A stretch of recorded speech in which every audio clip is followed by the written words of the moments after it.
So there are several factions in Prague involved in the conflict, and one of them, of course, are the Anarchs. What is their perspective on what's going on currently, and how do they view the situation? Well, I guess they view it by looking over their shoulder while they run and being shot in the back, kind of. I think that's mostly what the Anarchs are doing in this situation. They're just trying to survive.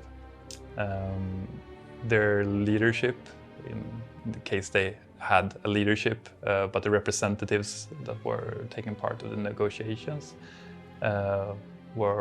most of them were also killed, like Sasha Esser, which is one of the characters that stand out a little bit, which might have been Kirill's child, you never know. But they are just trying to survive until they manage to escape both the Camarilla and the entity. So another entity that is involved within this conflict are, of course, SI and their representatives. So from their perspective, what is going on in Prague? Yeah, when they arrived, they probably thought that there were a lot fewer vampires or blank bodies in Prague. So they were taken by surprise when they blasted that wall and saw all the vampires. So they were taken by surprise and had to call in reinforcements. So that's partly why there are a lot of chaos going on. It's easy to think of the entity as one entity, but they are humans, so there are different ideas for what's going on there. So for example, the bishop that we saw in the narrative video had probably one point of view, but the judge, which is this character with the sword and so on, was probably a little bit more pragmatic and more in command over the actual situation. So they are working with this from two different perspectives, trying to figure out what is actually going on and how many of these blank bodies are still alive and how well organized are they really. What were the circumstances of Custos Embrace by Beckett? His other child, Marie, was embraced as a form of punishment. Were the circumstances similar in Custos' case, or were there other reasons behind the choice? There were other reasons. At this point, Custos was an adventurer or explorer. He'd been to Japan, for example, and he'd also started to exchange letters with this person, or Beckett. I think Beckett found Custos pretty interesting. They had discussions about life and death and so on. Beckett invited Custos on an expedition, and they traveled far away, and the people in the expedition got killed one by one because of harsh conditions. Without revealing too much of the actual details of what happened, Beckett deemed Custos good enough to become a vampire. And he might not have the same opinion at the moment about Custos, because Custos has issues, but they at least have some kind of relation still, and I guess the same interests. In one of the early quests, Kirill has you hunt for the evidence of a vampire who frenzied and killed a mortal, but they were able to avoid being seen or showed up as a blur or shadow on any footage you recovered. Some suspect that this could have been a hint to a La Sombra in the city, but the flow of the quest and other circumstantial evidence suggests that the culprit may have actually been Custos. Was the identity of the culprit intended to be revealed at a later date, and who was it? Yeah, our intention for it at least was for it to be Custos, who had this issue with fencing that he really tried to keep in check. You might recall the blood bags and things like that. So this was supposed to happen during the night when it all happened, but it has occurred before, And if you know what happened in Whitechapel, that could also be a link to something that could be connected to Custos and this part of him. And also, I guess, his arc for where he would go from here, struggling to control the animal within. Is Custos' child, Rene, really dead? Or did they fake their suicide as a part of their escape plan? Well, I guess you will never know, but my intention when I wrote it was for them to have escaped somewhere. And I think the actual way it panned out was that they were awaiting the sun rising over Prague for the last time, and then they were approached by Maia, actually.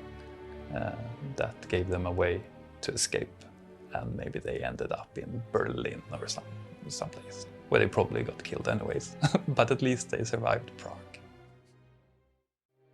In the quest Away with Words, in which Maia has you collecting books for her, the final objective is a mysterious and super rare book, and upon finding it, she discovers a poem scribbled onto the inside cover. Was this a plot thread that was meant to carry forward into future quests? And if so, was the identity of the writer planned ahead of time? Yes, this was one of Christine's, one of our writer's plot lines that I really liked. That really showed the Toreador ways of being mesmerized by weird stuff. And in this case, it was this dark poem. And when she started to investigate who was behind this, she realized it was a troubled poet with some morbid tendencies. And like reading his diary and stuff like that, she could see that he wanted to like see a dead body, for example.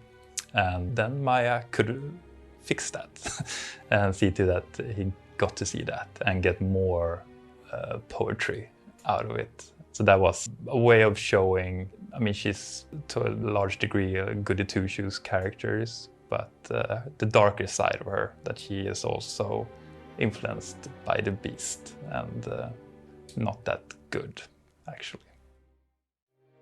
Is Jana, the mortal that Maia is so desperately trying to help in the quest Cage, one of her touchstones? Yes, she is. So this is a person that Maia can see from her terrace in the red light districts of our Prague. And the idea there was that Maia, still believing in some kind of humanity, really tried to save this person. And we have had a few different ways for Jana to end up. One was that she actually was separated from her abusive spouse, and then Maia tried to like give her money and so on, so she could like restart her life. But this being the world of darkness, it just led to Jana taking more drugs and ending up in the circulatory system and being shipped away as some kind of blood slave, and that being a lesson for Maia. Were we ever going to learn more about what Maia was investigating with the strange wine and feeding steps from the quest in Vino Veritas? The quest ends abruptly and is never explained. Yes, so this quest line was really like a fundamental part of the Maia character, who had, up to this point from the 60s when she was embraced, managed to uphold her humanity and being able to some extent have the pleasures of a human still. But with this night happening, she had to step over certain red lines and lost part of herself. I guess in the tabletop role-playing game terms, that would be that she lost some of her humanity. And what she was doing in this questline was that she tried to figure out if she could still drink wine and things like that. And this is actually, from my point of view, like her first steps into a downward spiral, where she couldn't be what she wanted to be and had managed to uphold for so long, and slowly she would be taken over by the beast. Was releasing Vasily from his torpor in the depths of the Elysium ever going to be a plot point that would be used? There's clearly a history between him and Maia, and with how Markus held his existence over her head, it seemed possible that this could have come up again eventually. Yeah, there were a lot of ways that we could have used Vasily. When I was reading up and collecting all the facts about Prague, Vasily stood out, and I'm really happy with this connection to Maia and so on. It really fed into her character that there was this one creature that had control over her. What we would have done with Vasily was probably to either have some kind of game where you could continue down in the Elysium, because it stated that Vasily lies below the castle of Prague, so you kind of would have found the crypt or something like that. So that was one idea to work with it. Another one was just to find Vasily, so it would have affected the politics, and it would have been chaos for Maia if he resurfaced. And another one that I really liked, that probably would have happened far into the future, was the idea that Vasily actually was Methuselah, or some kind of powerful vampire that has kind of chosen to be there, even though Karlach, who put him into torpor, didn't think so, and that there was some kind of power struggle going on among Vasily and other strong minds. It could have been Markus even, that also was a powerful vampire, and even Chagra, who also is supposed to have met final death, but you never know. And my dream was kind of that we actually could use that as the reason why you are kind of reliving the same night, that it's actually the manipulation among the old kindred. A lot of the information about Prince Markus's death seems circumstantial. Is he really dead? Well, it depends on who you ask, I guess. But him being Ventru and maybe having a tendency to be able to survive fire might point into that he actually survived what happened to him. The idea is that he could still be in the underground, recouping from this and maybe feeding on rats in a very interview with a vampire way. But then eventually resurfacing and shift the power struggle further down the road. We also had another idea that the reason why everything happened in the game was actually Markus. That Markus was the person that ratted the kindred out.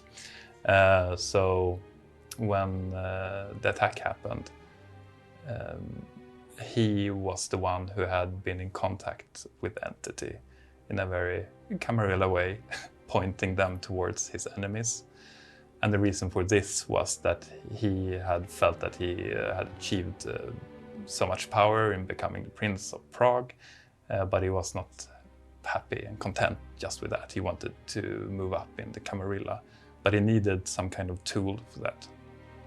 And he then used the cult that existed in Prague.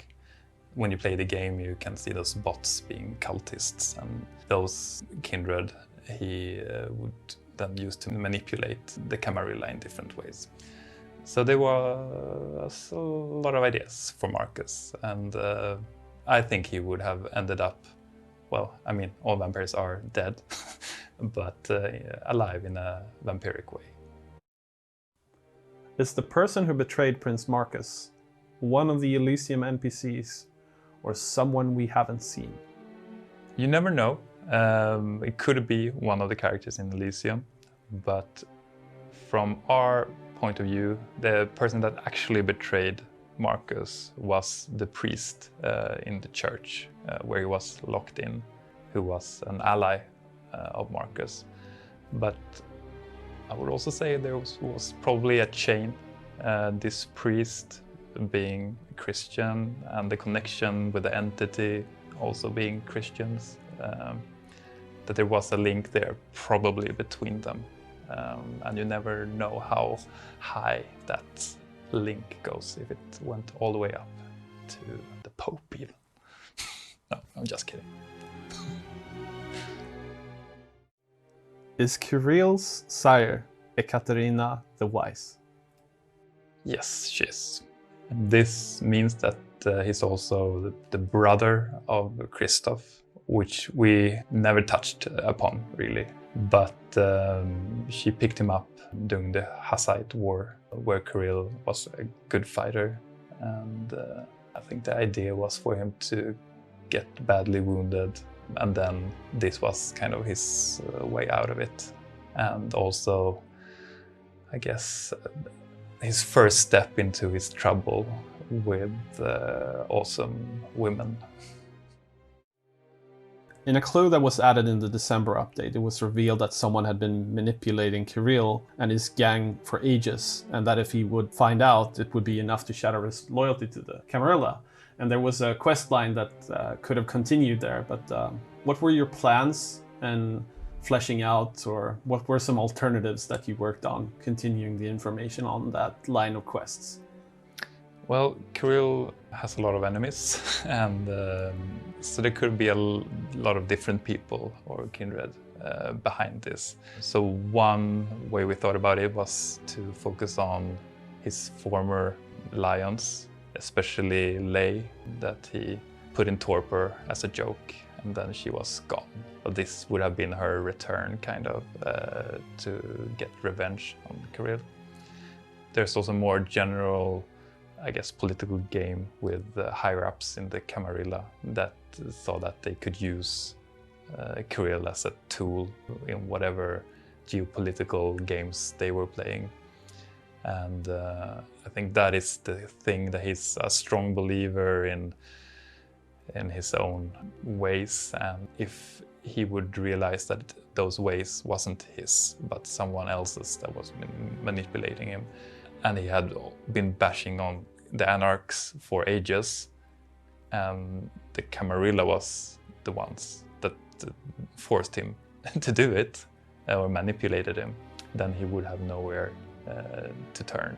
So we would have tried to find something else, and probably that would be a good thing for him, to question his beliefs and his positions and relationships also. There is a general curiosity in the lore community about Omnis's history and background, and of course, identity. What can you tell us about Omnis? Omnis was a tricky one to tell the story of in the journal, because the other people were pretty open with their background, but Omnis was very secretive. But this is, from our perspective, the truth about Omnis.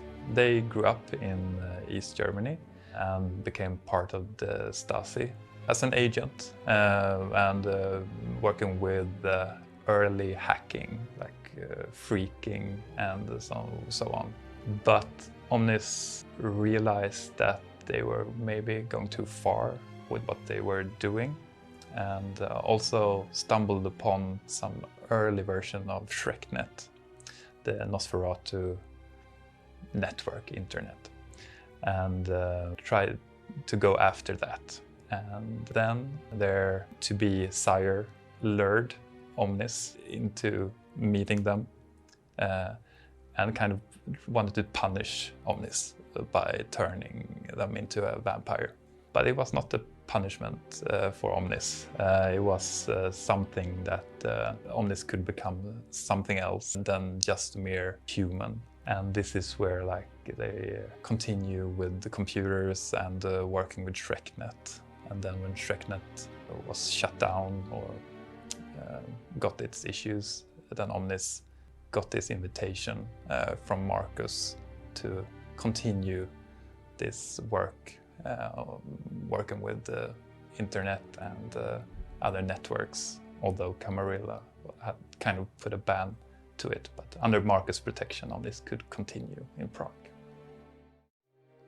What is the secret about Omnis's generation that the prince was holding over their head to keep them in line? Omnis is generation 13. so almost a half-blood.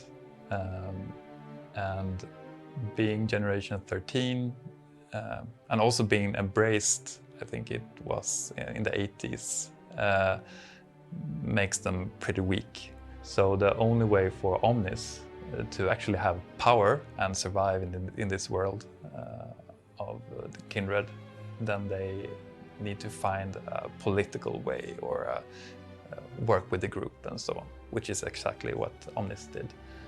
But if it would be known to people that they are Generation 13, it might not be as secure in the position as they are at the moment. So that is the threat. Is the information that M subtly reveals she knows about Omnis the same information that Markus was holding over their head? Yes. Was the story about Vera, the agent of Omnis who faked their death, attempted to embrace someone and then appears to potentially have gone over to the Anarchs, going to continue in future quests? Well, I think this storyline that it came out pretty early, or this quest, we kind of saw it as having an ending with those two. So there was always a possibility, but there was never like a big plan for exactly this one, but it fed into the issues that Omnis had with the group Omnis, that they were losing control, and kindred were kind of rethinking their allegiances and so on. In a quest for Omnis, you're effectively helping to clean up a mess of an associate of theirs that they identify as T. There are references in a discussion between people who know what Omnis is that discuss someone they refer to as toxic damage, that they say Omnis is getting sloppy because of them. At some point, Maia also refers to the fact that she was happy that Omnis arrived, but that they were in the company of a much less desirable individual that she was less enthusiastic about. Are all of these in reference to the same individual?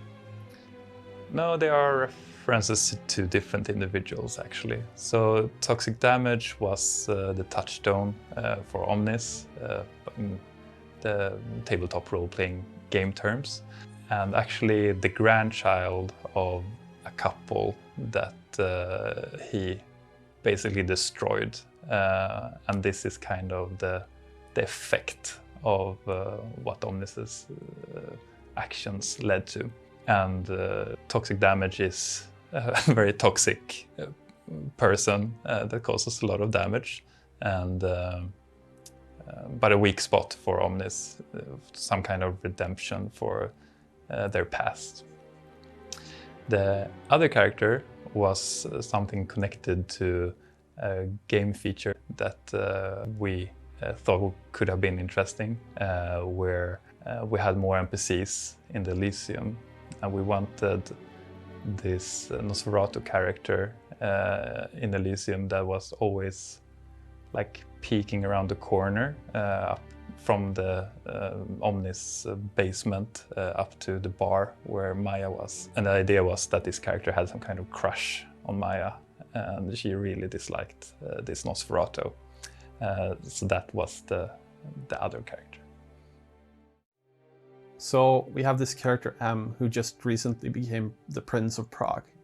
What is her view on the current situation, and what was the planned progression of her character?